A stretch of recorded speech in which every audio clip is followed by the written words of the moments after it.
eterno, único, poderoso, grande,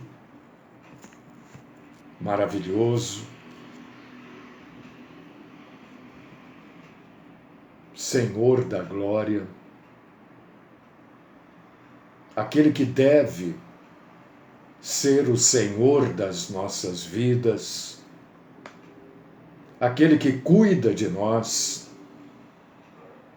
aquele que derrama sobre cada um de nós graça, compaixão, misericórdia, salvação, perdão, reconciliação, cura,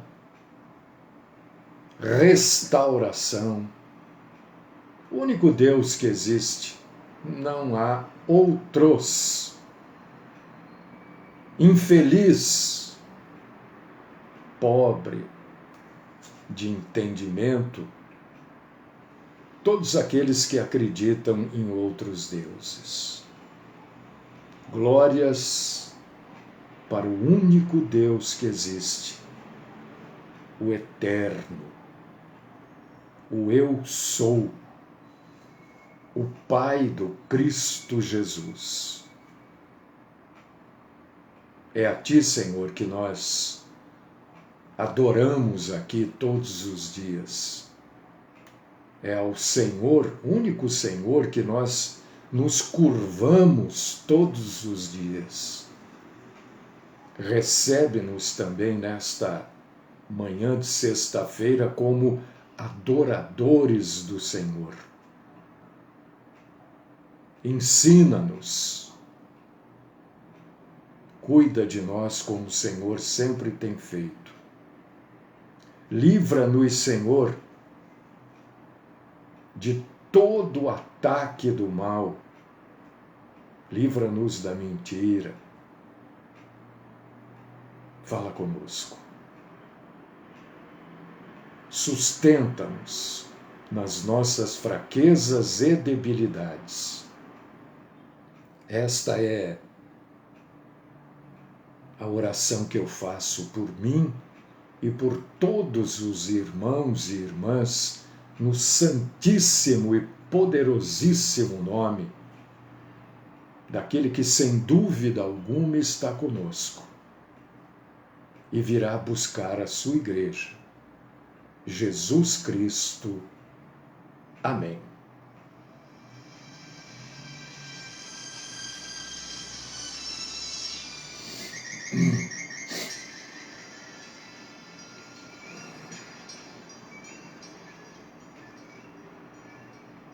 Bom, hoje a gente vai iniciar. Eu ontem resumi o máximo que eu consegui aqui. Eu acho que mais do que eu resumi eu não consigo, porque daí fica sem sentido, né? Então eu diminuí um pouco tudo aquilo que a gente vai começar a falar hoje. Vamos entrar aí na segunda, talvez até na terça. Não é um assunto que as pessoas têm um pouco de receio deste tipo de assunto. Hoje nós vamos começar a falar sobre os anjos maus e demônios. Mas não pense que o assunto vai ficar restrito a isso, não. Né? Tanto é que o título do que a gente vai falar hoje é Obra dos Tambores. Acho que é esse o título mesmo. Não coloquei, só coloquei ali, não lembro. Mas acho que é esse. Então,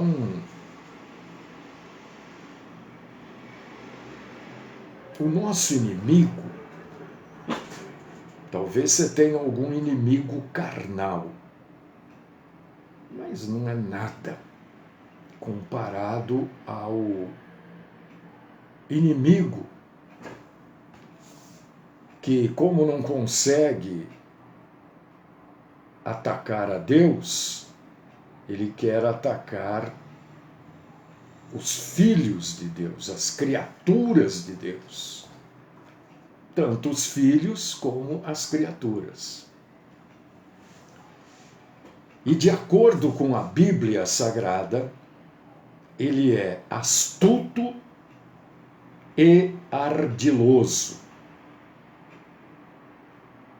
Então a gente precisa conhecer um pouco mais desse inimigo,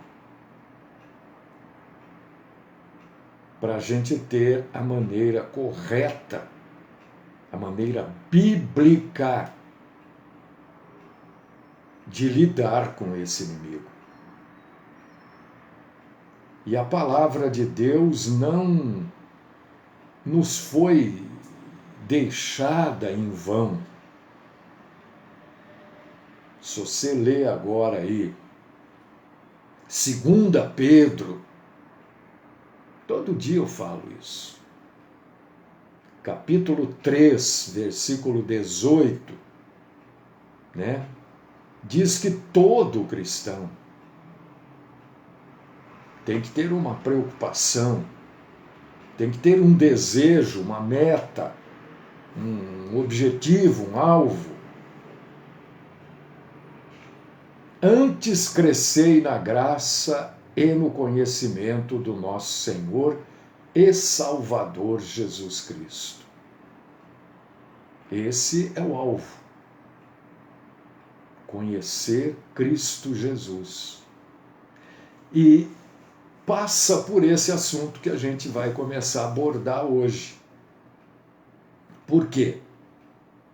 Jesus foi tentado pelo inimigo.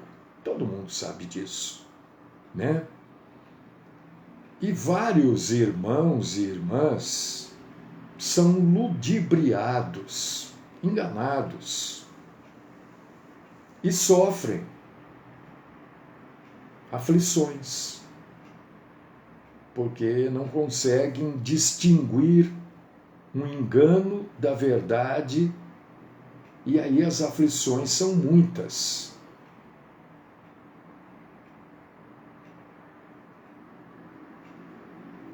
A Bíblia diz assim, em Tiago, capítulo 4, versículo 7. Isso aqui você tem que ter na tua cabeça, meu irmão, minha irmã. Eu não estou determinando nada, não é isso. Quando eu digo você tem que ter, eu estou dizendo assim, é necessário para o cristão. Sujeitai-vos, pois, a Deus, mas resisti ao diabo, e ele fugirá de vós. Tiago 4,7.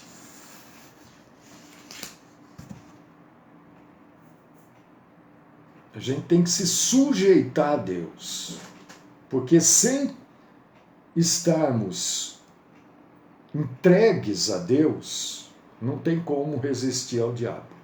Não se engane, não tem como. Então agora eu quero convidar você para você abrir sua Bíblia junto comigo em Ezequiel, Velho Testamento, o profeta Ezequiel, capítulo 28, nós vamos ler 3 versículos. Ezequiel 28, do 12 ao 15. E você vai entender por que, às vezes, o rigor desse seu irmão aqui com determinadas coisas. Você vai... Não que isso seja um ponto crucial, mas você vai entender muitas coisas, né? Ezequiel 28, capítulos 12, 13 14 e 15. Diz assim a palavra do Senhor: Filho do homem, levanta uma lamentação sobre o rei de Tiro e diz: assim diz o Senhor Deus, tu eras o selo da perfeição, cheio de sabedoria e perfeito em formosura. Estiveste no Éden, jardim de Deus, cobrias-te de toda pedra preciosa, cornalina, topázio, ônix, crisólita, berilo, jaspe, safira, granada, esmeralda e o ouro. Em ti se faziam os teus tambores e os teus pífaros. No dia em que foste criado, foram preparados. Eu te coloquei como querubim da guarda. Estiveste sobre o monte santo de Deus, andaste no meio das pedras afogueadas. Perfeito eras nos teus caminhos, desde o dia em que foste criado, até que em ti se achou iniquidade. Você já ouviu isso, já leu isso, sabe que isso se refere a Lúcifer,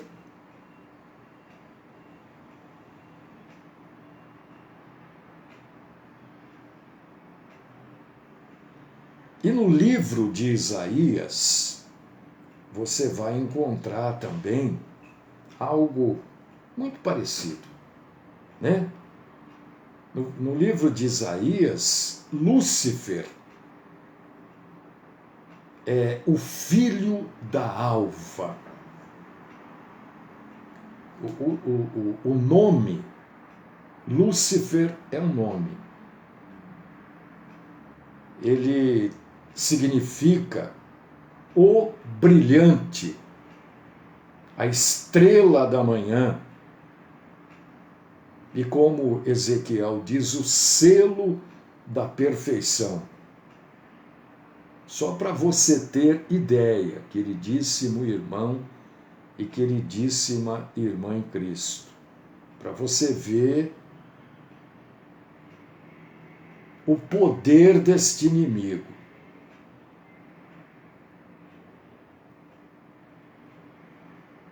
Lúcifer era o padrão de perfeição. Tudo que era perfeito estava em Lúcifer.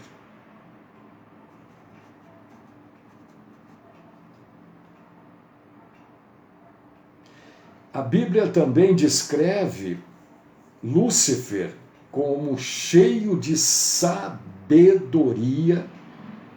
e formosura.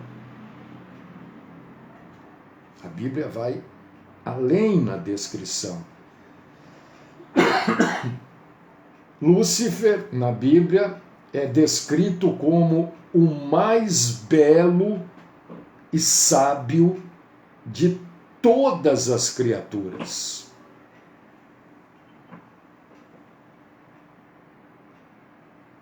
Quando diz todas as criaturas, está dizendo das criaturas que haviam sido criadas até aqui. O homem não havia sido criado ainda. Então, anjos, arcanjos, querubins, o mais belo era Lúcifer.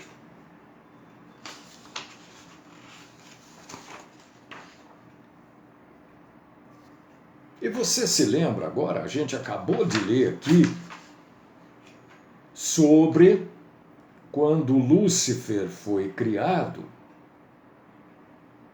já estava ali criado para ele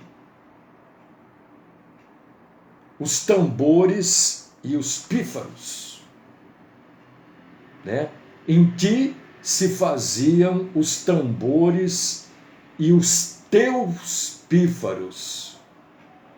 No dia que foste criado, foram preparados. Olha só, agora nós vamos começar a falar das coisas.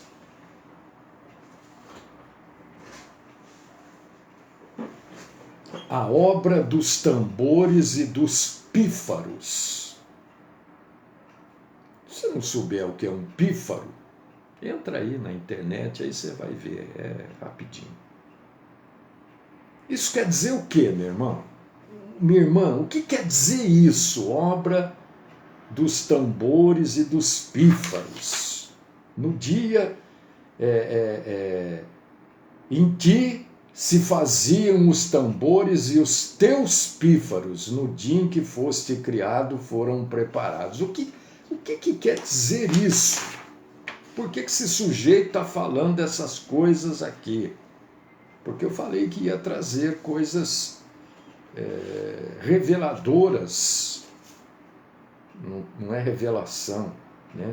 Mas passagens bíblicas que a gente às vezes lê, passa por elas e não põe muita atenção. Mas Deus, com o tempo, vai tratando com a gente, para nós termos este entendimento. Quer dizer que Lúcifer tinha uma influência grandiosa, isto Otávio já descreveu aí. É mais ou menos, né, Otávio?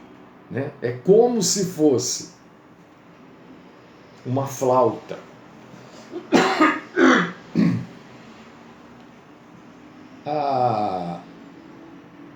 A influência de Lúcifer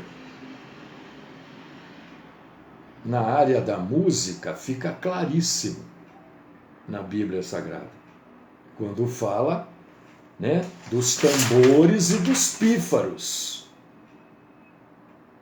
que foram criados e preparados para ele no dia em que ele foi criado por Deus.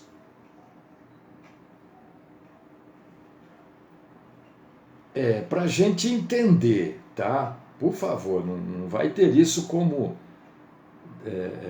ao pé da letra, né? Mas só para nós entendermos melhor a situação das coisas.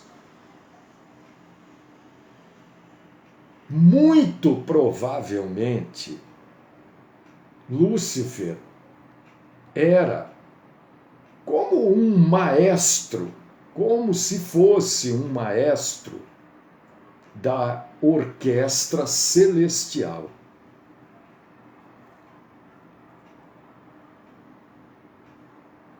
Sabe que o maestro é o sujeito que comanda todos os instrumentos numa orquestra.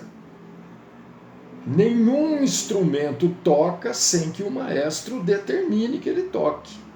Pode estar com a partitura lá, mas se não houver o comando do maestro, aquele instrumento não toca. Então a gente pode afirmar aqui, com base em Ezequiel, capítulo 28, versículos do 12 ao 15, que de música o diabo entende muito.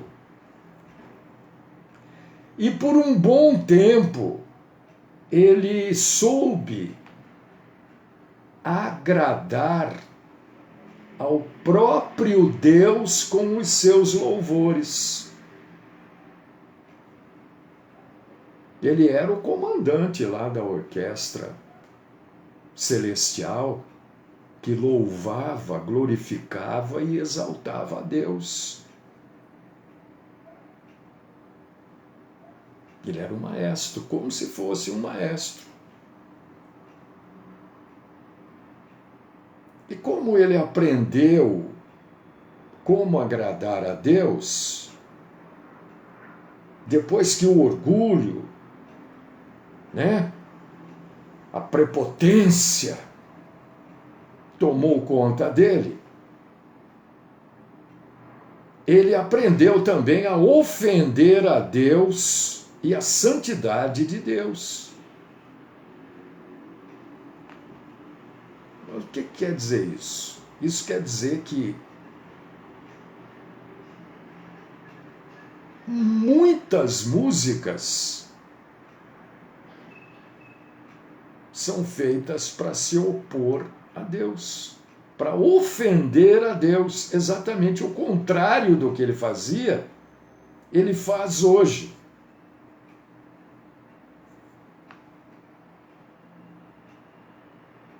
Hoje, a maioria das letras e das próprias músicas, né, das canções, ofendem a Deus.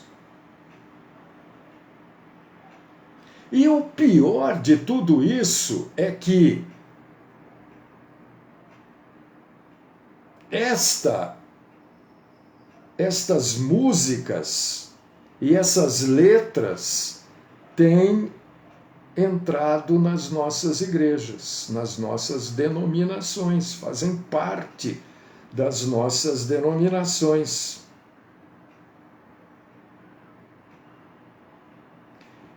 E é claro, é óbvio que o diabo não deveria ter nada a ver com o louvor nas denominações. Mas nós sabemos, por um pouco de observador e ouvinte que você seja, você vai ver que não é isso que acontece. Hoje, a música evangélica, a música cristã, até virou arte.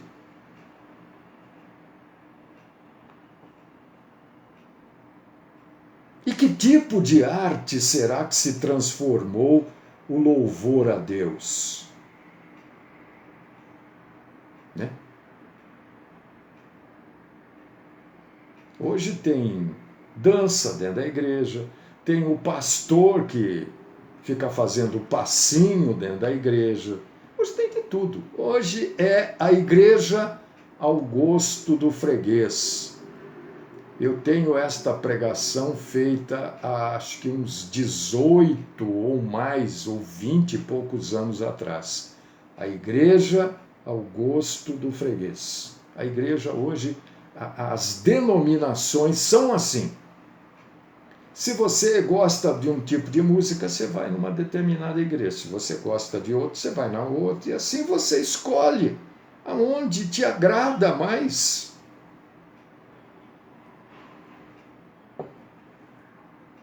Então eu estou aqui alertando, nesta abertura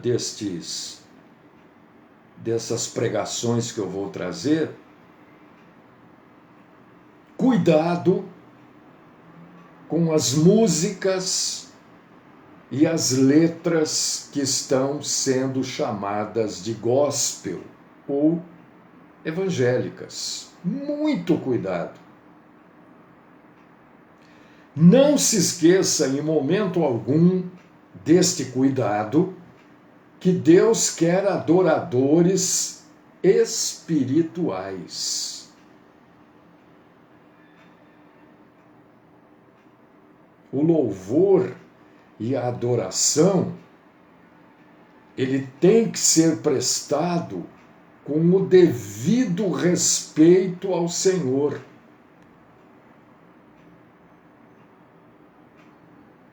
E aí eu convido você para você ler Isaías capítulo 6. Entendeu? Eu estou falando do assunto e estou dizendo aonde está o assunto. Porque eu não consigo ler tudo aqui. Senão eu não saio do lugar, entendeu? Lá você vai ler sobre as adorações, o louvor dos serafins. E aí você compara. É simples. Não estou dizendo para você concordar, nem para você acreditar em mim, não. Que isso? Leia lá Isaías 6, capítulo 6, e compara o que está escrito lá com o que acontece hoje. Aonde você vai e o que você vê pela internet por aí.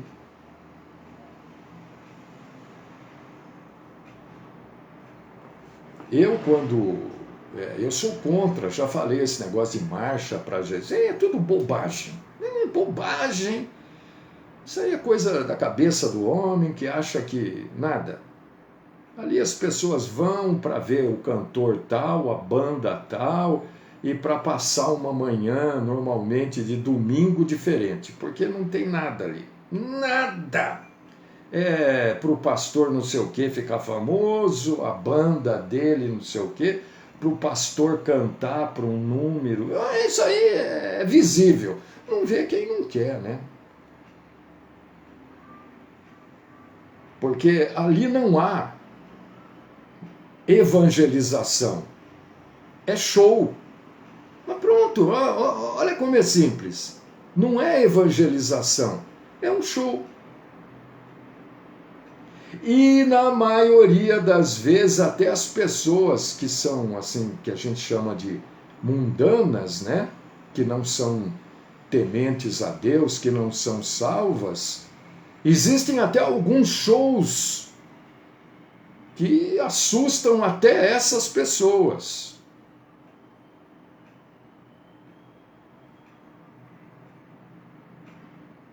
Que ofendem até o nome de Deus.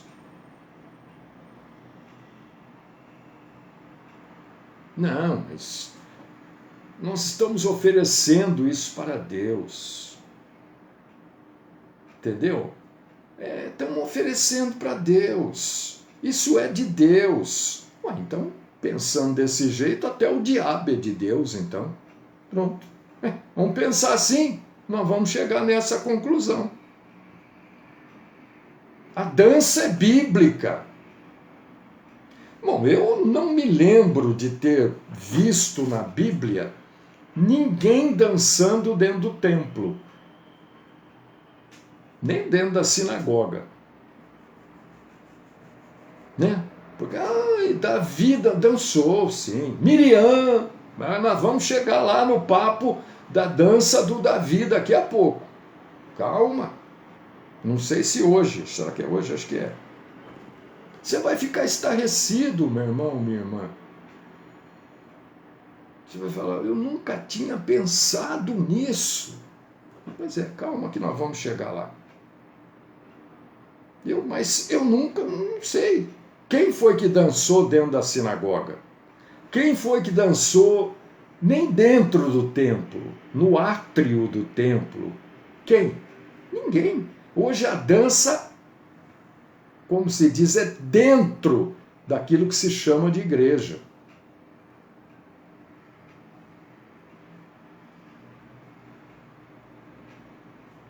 As danças registradas no Velho Testamento, por exemplo, Davi, vou citar Davi aqui de novo,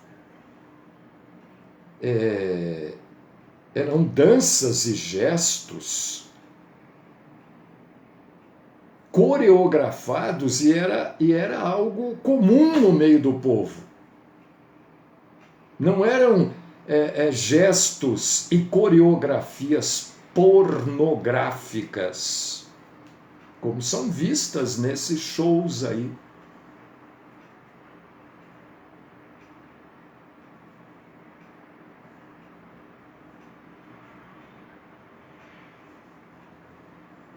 E eu quero convidar você para ler agora, porque eu estou pulando aqui também, eu vou resumir, eu vou olhando o tempo e vou resumindo, né? Quero te convidar para ler, contextualizar isso que eu estou falando com esta passagem aqui de Gálatas, capítulo 3, versículo 22. Toma um golinho de água até que você abre aí. Mas a Escritura encerrou tudo debaixo do pecado, para que a promessa pela fé em Jesus Cristo fosse dada aos que creem.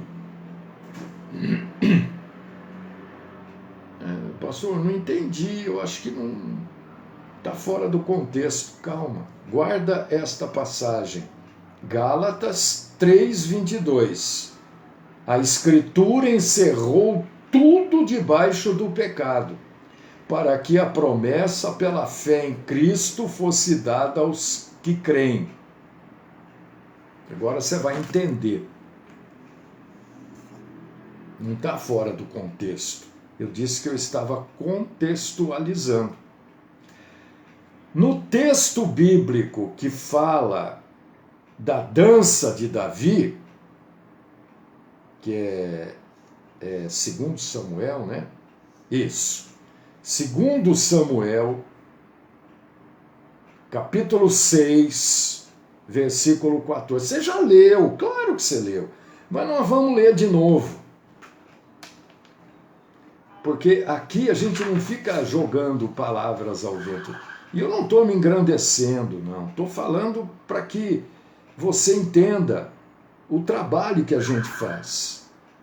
Não é ficar jogando palavras, dizendo, tudo vai dar certo, amanhã Deus está... Não é esse papo furado, não. Aqui é entender o que está escrito, porque na maioria das vezes a gente lê, né, e entende assim, en passant. Quer dizer, entendi sim, tá bom. Agora você vai ver que, olha, você já leu e você nunca pegou isso que estava escrito. Eu tenho certeza. Se alguém já tinha, eu vou falar, e se alguém já tinha absorvido isso que eu vou falar, escreva aí, eu já tinha, eu vou ficar feliz. 2 Samuel, capítulo 6, versículo 14, é o texto que fala de Davi dançando. Davi dançava com todas as suas forças diante do Senhor e estava cingido de uma estola sacerdotal de linho.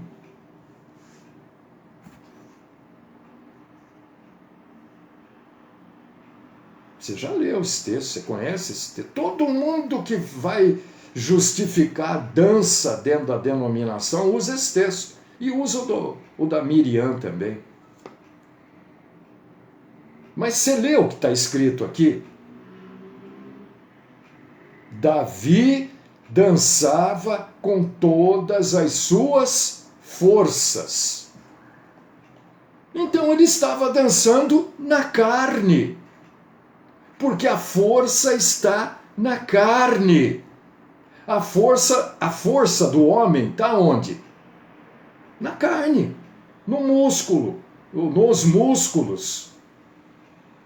Ele dançava com toda a sua força, com a força dele, não com a força do Senhor. Davi dançava na carne. E ele estava cingido com um éfode de linho, que é uma estola.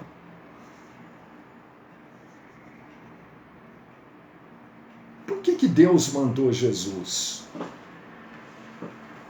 descendente de Davi?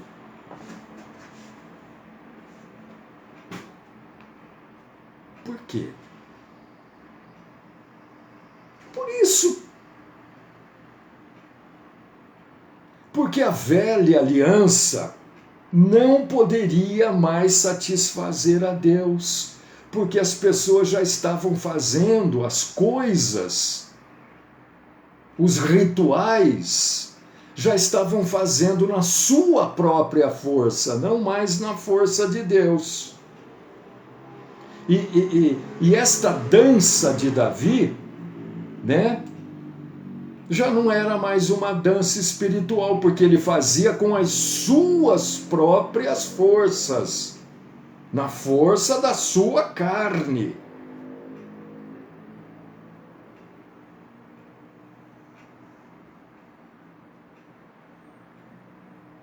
Agora, abre aí. E o tempo vai voando. João, capítulo 4, versículos 23 e 24.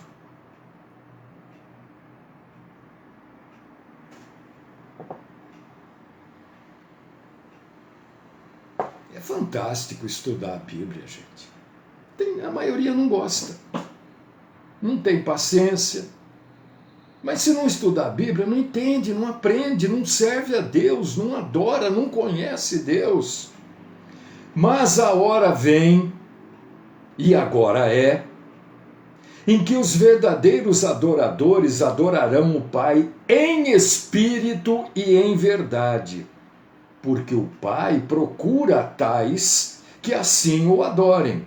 Deus é espírito, e é necessário que os que o adorem em espírito e em verdade, não mais nas suas próprias forças.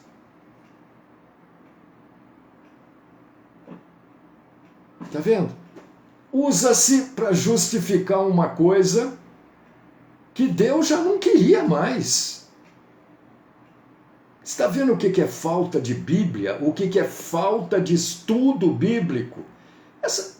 Irmãos, Deus é testemunha, eu não estou me engrandecendo de nada aqui. Eu estou mostrando aqui por que as denominações são o que são hoje. Porque não se estuda a Bíblia. Então pega lá assim, olha, Davi dançava com todas as suas forças, então nós temos que dançar, né? Mas com todas as suas forças está dizendo que ele estava dançando com a força da carne. E Deus não quis mais isso. Aliás, Deus nunca quis isso.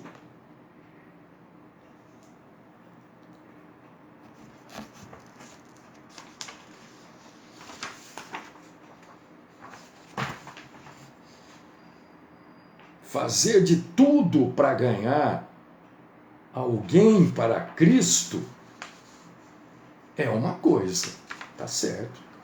Agora, assemelhar-se com o mundo para ganhar alguém para Cristo é algo diabólico. Pense um pouco e não se deixe iludir pelo diabo. Não deixa o diabo te iludir.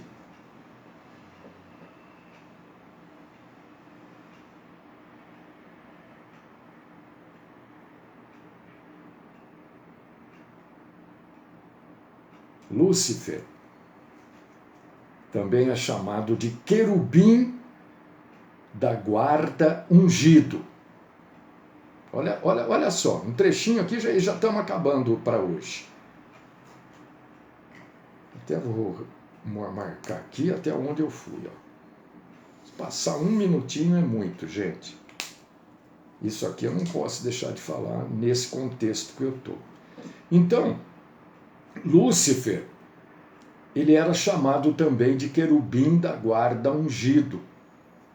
A gente já sabe que, né, todo mundo sabe que os querubins são seres angelicais, vamos falar assim, de uma categoria elevada, vamos usar esse termo.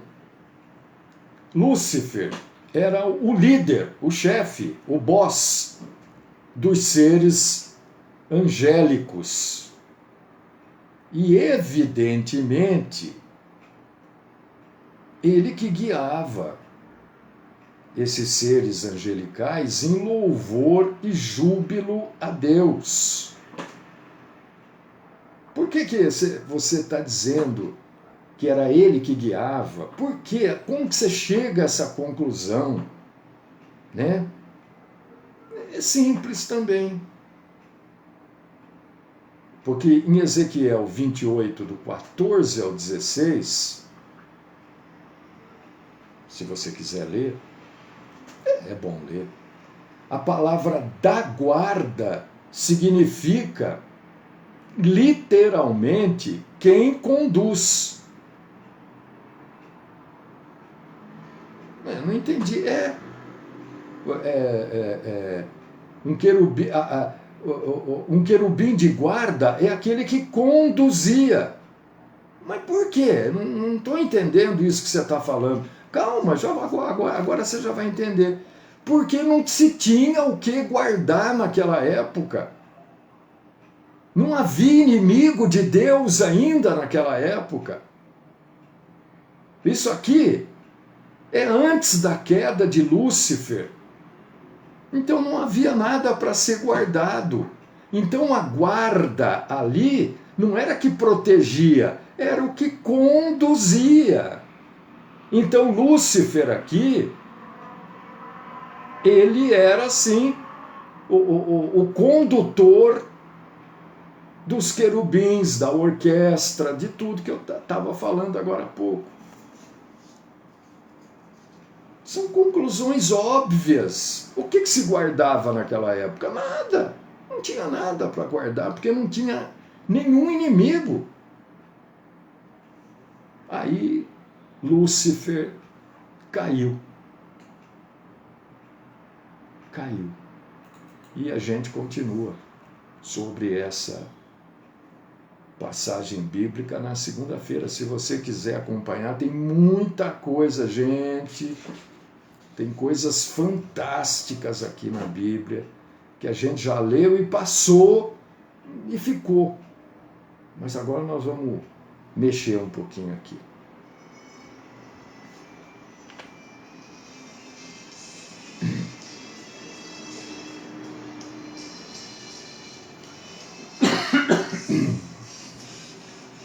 Que Deus dê a todos vocês um ótimo final de semana, uma semana que vai chegar também na graça e no poder de Deus, que você tenha crescido um pouquinho que seja, minha irmã, meu irmão, na graça e no conhecimento do nosso Senhor Jesus Cristo, do nosso Deus, Pai, Criador e Senhor.